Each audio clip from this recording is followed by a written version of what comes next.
સદગુરુ મહારાજની જય. ઓછા ભગત, આ પ્રેમ તત્વ શું છે? બરોબર, પ્રેમ તત્વ શું છે? આ પોથી પટપટ કે જગ મુવા, પંડિત હુआ નહીં કોઈ. અઢી અક્ષર જો પઢી લે તો પૂરો પંડિત થાય. આ પ્રેમ ની તોલ બીજું આવે એવું નહીં. સવા ભગતે એના કકામ વર્ણન કર્યું છે કે પપ્પા કોઈ પ્રેમ તત્વ પરખાવે એની તોલે બીજું ના આવે. પ્રેમથી આગળ કોઈ વસ્તુ છે નહીં. પણ અત્યારે માણસોએ પ્યાર ને પ્રેમમાં ફેરવી નાખ્યો. જો પ્યાર અને પ્રેમ આકાશ પાતાળનો ફેર પડે એમાં. લેલા મજનૂન પ્યાર થઈ ગયો, ઝઘડા થયા, મરી ગયા. જાણે વિજાણું પ્યાર થઈ ગયો, પ્રેમ નતો. પ્રેમ તો કોને કહેવાય? જે સબરીના રામને પ્રેમ થયો ને એને પ્રેમ કહેવાય. આત્મા આત્માને મળે છે.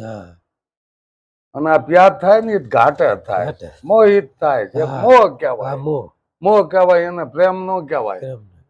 આ ઈ પ્યાર કહેવાય. એટલે ભાઈ બહેન ના પ્રેમ હોય, માતા પિતા ના પ્રેમ હોય, ભાઈ ભાઈઓ ના પ્રેમ હોય છે. એમ પ્રેમ તો બધી હોય જ છે ને. હા, પ્રેમ હોય ને તો જ મળે છે, મળતા નથી. જયારે પ્રેમ થાય તો મિલન થાય. એમ આ આત્માનું મિલન એને પ્રેમ કહેવાય છે. એ આત્મા ભાવ જોવે, ઘાટ નો જોવે. નકર એ ભીલ દે કાળે મહેશ અને ભીલ હવે અહીંયા કઈ રામજી આમ પધાર્યા ને તો ભીલ દે એને સંકોચ થયો કે ભાઈ અમે આ ભીલ હું હાવ કાળે મહેશ અને હું તમારી હું સેવા કરું. મારી સેવાથી તો તમે અશુદ્ધ થાય છો. ભગવાને કીધું એવો નથી, તારો શુદ્ધ પ્રેમ છે. તે ભગવાને ઈ જ બોલ્યા કે પ્રેમ વસ્તુ છે ને કાળું ધોળું નથી જોતું કઈ. પ્રેમમાં કોઈ અભાવો આવે ને કોઈ ઝઘડો ન હોય એમાં, એને પ્રેમ કહેવાય. પ્રેમમાં કોઈ દી ઝઘડો આવે? પ્રેમથી તો મિલન થાય. ગુરુ શિષ્ય નું મિલન થાય તો પ્રેમ હોય તો મિલન થાય. અને એ પ્રેમ વસ્તુ એકમાં સમાવેશ કરી લે. અહીંયા ગુરુ શિષ્ય મટી જાય. આવો આ પ્રેમ છે. અહીંયા ગુરુ શિષ્ય મટી જાય. એવો પ્રેમ કહેવાય. રોજ રોજ કહેવાય. આ પ્રેમ વસ્તુ રહે ને એની આગળ બીજું આવે એવું કઈ છે નહીં. પણ અત્યારે આ પ્યાર નહીં, પ્રેમમાં લઈ ગયા. થયો હોય પ્યાર એકાબીજા અને એમાં ઝઘડા જ થાય. તમે જોવો ને ભાગી જાય છે, ઝઘડા થાય છે. એને પ્યાર કહેવાય, મોહ કહેવાય. આ જેમ કામ કરો લોભ મોહ છે ને એમ એ મોહ કહેવાય. એમાં ઝઘડા ઉભા થાય છે. એ જો આ અત્યારે તે આ ઝઘડા એના જ હાલત થઈ. આ નોખા નોખા વાળા કીધા ને એ એક મોહ છે કે મારે આટલા શિષ્ય થઈ જાય. એક એનો ગુરુ નો મોહ થયો છે. ઓલા કરતા મારે વધારે થાય, હું કઈક કહેવા મોહ માંથી અહમ હોત આવે. મોહ થાય ને ભાઈ અહમ હોત આવે. એટલે આ વસ્તુને ઠારવા માટે સંતોએ આત્માની ઓળખાણ કરવાની કીધી કે આત્મા છે ને એ ચોથું પદ કહેવાય. આમ ગણો ને એ અવિનાશી છે અને એ અઘાટ વસ્તુ છે. આ ઘાટે જ આ બધું વળગ્યું છે ને. કામ ક્રોધ લોભ મોહ મસ જે કઈ કયો એ ઘાટે છે. અઘાટે એ કઈ નહીં. આ ત્રણ ગુણ કયો તો ઘાટે છે. પછી નામ રૂપ ગુણ જીવ ઈશ્વર ને મય આ બધું ઘાટ જ લાગ્યું. ઘાટ ને વળગ્યું છે આ બધું. ઘાટ નથી તો આ કાંઈ નથી. એટલે જ કીધું ને આત્માને ઓળખી પછી દેહ ભાવ મટાડો. જયારે પોતાનો દેહ ભાવ મટી જાય ને પછી કઈ વસ્તુ રહ્યા નહીં. અને જો આત્માને ઓળખવા એનો પરમાણુ છે કે આને આ વસ્તુ છૂટી જાય છે એનું પરમાણુ બતાવે છે. આત્માને ઓળખાણ એને થઈ કહેવાય. કોઈ ખાલી કઈ આમ ઓળખાવ વાત થી કઈ ઓળખાતો નહીં. પણ એને એ અનુભવ જાગે જયારે કે અનુભવી આવો અનુભવ કરવા, ભૂલેલાને રસ્તે લાવો અનુભવ કરવા. એમ આ બધા મિલન જે સંતોનું થાય છે ને એકાબીજીનો અનુભવ આપલે થાય. કે જે મને અનુભવ થયો એ બી હામાને બરોબર છે ને એમ એકાબીજીનો હરસ પરસ આપલે થાય છે એમાં આ સંત મિલન ઈ હાટું થાય છે. બરાબર. પણ અત્યારે ઈને તો આમ એક કેવું મનોરંજન કરી નાખ્યું સમજ્યા. હા.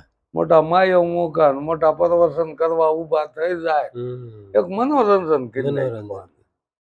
નકર તો આ સ્નેહ મિલન સંતોનું એ અકાબીજીના હરસપરસ અનુભવ અરસપરસ થતા કે મારે જે કાંઈ અનુભવ છે એ બરોબર છે આમાંનો એ બરોબર છે એમ અહીંયા નક્કી થઈ જતું. અને અત્યારે જોઈએ અનુભવી સંતોની વાણીઓ પડે જ છે એ બધાને તારણ એક જ નીકળ્યા. અને કોઈ આ મનમુખી બનાવી નાખ્યો એનું કોઈ તથ્ય નથી. એ મનમુખી એનું લોકગીત કહેવાય. એક ગાવા પૂરતું ઢાળો એનો લઈ લે એ રીતે ગાય છે. એ કોઈ અનુભવ નથી. મનમુખી વાણી ઘણી આવે જ છે ને એટલે જ ક્યાં છે ને કોક નિર્ગુણ વાણી બોલો નિર્ગુણ નિર્ગુણ તો કે એ તો છે જ તે બધાને ખબર છે ભૌતિક ની. નિર્ગુણ વાણી ભૌતિક માં આવે એ આધ્યાત્મિક માં ન આવે. એટલે આ જે કઈ આપણે કહેવી છે ને કે મીરા દીવાની થઈ જાય કૃષ્ણમાં એને પ્રેમ કહેવાય. રોહિદાસ જેવા ગુરુ એ વખતે આ ભરસિયાત બહુ હતી. અને એ પાછા રજવાડાનું માણસ. રજવાડાની તો આ ભોજની પત્ની હતા.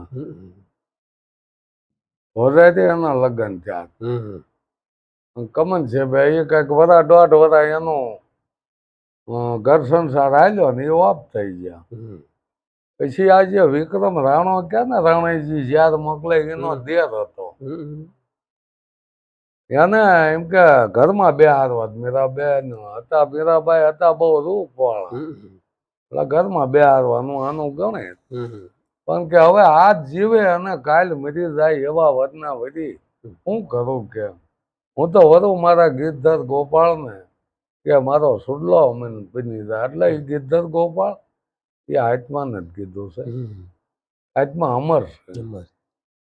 એટલે એમ કે એને વરી જાઉં એનો સુડલો પહેરી લઉં તો મારો સુડલો અખંડ બની જાય. એ કોઈ દી તો કે જે અમર વસ્તુ છે ને એનો કોઈ દી વિનાશ નથી થવાનો.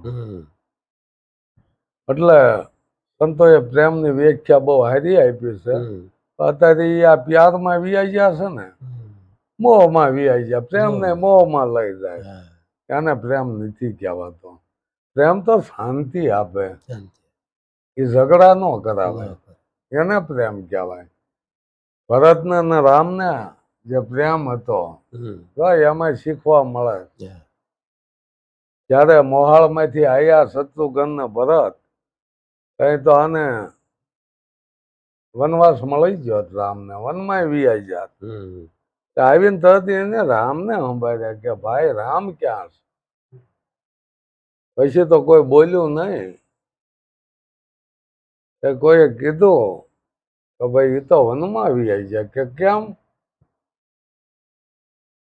કે આ મંથરાના કહેવાયથી કઈ કઈ બે વરદાન માગ્યા. એ વચન આપેલું હતું એટલે એ માગ્યું અત્યારે. એક વચનમાં ભરત ગાદીએ બે બીજા વચનમાં રામ વનવાસ જાય. તેથી એની મા ઉપર એવા ક્રોધિત થયા કે તને શું આ થઈ ગયું. હવે રામ તને એની માં કૌશલ્યા કરતા વધુ માનતા રામ એને તે દેશવટો આપી દીધો. પિતાજી કે એ તો સો ધામમાં આવી ગયા. એ તું માં કેવી છો એમ કે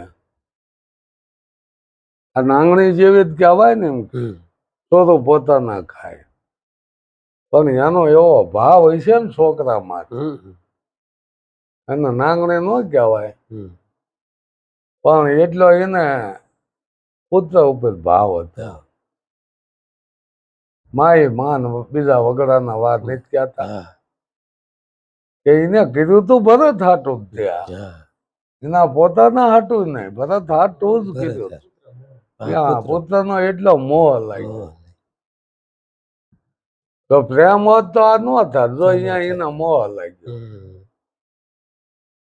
એના રાજગાદીનો મોહ લાગ્યો કે મારો પુત્ર રાજગાદીએ બે બે. સારું. હમ. એટલે અહીંયા પછી કહે છે કે લક્ષ્મણ કે ઈ ગાદીએ હું નો બેહી શકું, હમ. અને તેડવા જાય છે. પણ રામ કે હવે મારે છે ને પિતાના વસનમાં હાલવાનું છે. હમ. તો કે તમારી પાદુકા આપો, સાખરીઓ આપો, એને હું ગાદી માથે મૂકી દઈશ. બાકી હું તો નહીં આ બેહું. હમ. આ પ્રેમ કહેવાય. નથી જોતો રાજ. હા. એ પ્રેમમાં પુરુષાર્થ છે, હમ. એમાં પૂરો પુરુષાર્થ છે. Yes. અને જે આપણે પ્યાર કહેવાય ને મોહ, હમ. એમાં હવારત છે. હા. ઓલામાં પુરુષાર્થ છે, ત્યાગ ભાવના છે. ત્યાગ ભાવ. પ્રેમમાં ત્યાગ ભાવના છે. હમ. એટલે આવું પ્રેમનું તો બહુ ઓછું ધ્યાન છે. હમ. અઢી અક્ષરનો મંત્ર જ કીધો છે એને પ્રેમને. પણ જાણે કોણ? હમ. પ્યાર જાણે સદાય, હમ. પ્રેમ કોઈ જાણતું નહીં. Yeah. તો પ્યારમાં જ મોજ છે, બીજું કઈ છે નહીં એમાં. ત્યાં સંતોએ ના પાડે છે, હમ. કામ કરો લોભ મોહ તજી દે મનથી તમામ. હમ. એ આ બધું કાઢવાનું કીધું સંતોએ. હા. અત્યારે એને પકડીને બેસી જાય. પ્રેમ પ્રેમ કરીને આ મોહને પકડ્યો. હમ. મોહમાં તો મરાણા જ છે. મરાણા. કાંઈ ભમરાને મોહ થયો તો ફૂલનો, કમળનો ફૂલમાં એટલો મોહ, એ રસ લેવામાં તેલીન થઈ ગયો. હમ. આંધે ફૂલ બીવડાઈ ગયું. હમ. એ હુંકો લાકડું કાપી નાખે, પણ એટલું ફૂલ કોમળ ઈ આને જ ન કપાય, ના. હમણાં જ કપાય ને. હમ. એટલે એ મોહમાં જ મરી જાય છે. હમ. આથી જેવું પ્રાણી મોહમાં મરી જાય છે, હા. એના પકડવાય તેથી ખાડો કરે છે. હમ. અને એવું અહીંયા રજની સુગંધ મૂકી દે છે. હમ. એટલે મોહિત થઈને સીધો અહીંયા જાય છે. હમ. આંડે બનાવી હોય છે, પણ એ નકલી હોય. Yeah, નકલી. અને ખાલી ખોખું ઊભું મૂક્યું હોય તો અહીંયા ખાડામાં ઉપર ખાલી દાખલા મૂકી હમ. અને પાન ભભરાઈ દીધા. હમ. એ મોહમાં હાથી જેવું પ્રાણી મરી જાય. હમ. આ મોહ, નો. આને પ્યાર કહેવાય, હમ. એને પ્રેમ નથી પ્રેમ કહેવાતો. ન. પ્રેમ તો અમર વસ્તુ છે. તમારો. એટલે પ્રેમને જાણવા વાળા કોક કોક છે. જે આ ભગત જે થઈ ગયા, હમ. જેને એને ભગવાન હારે પ્રેમ લાગી ગયો, હમ. એ એકાબીજે મળી ગયા હા. અને આનંદ મળે.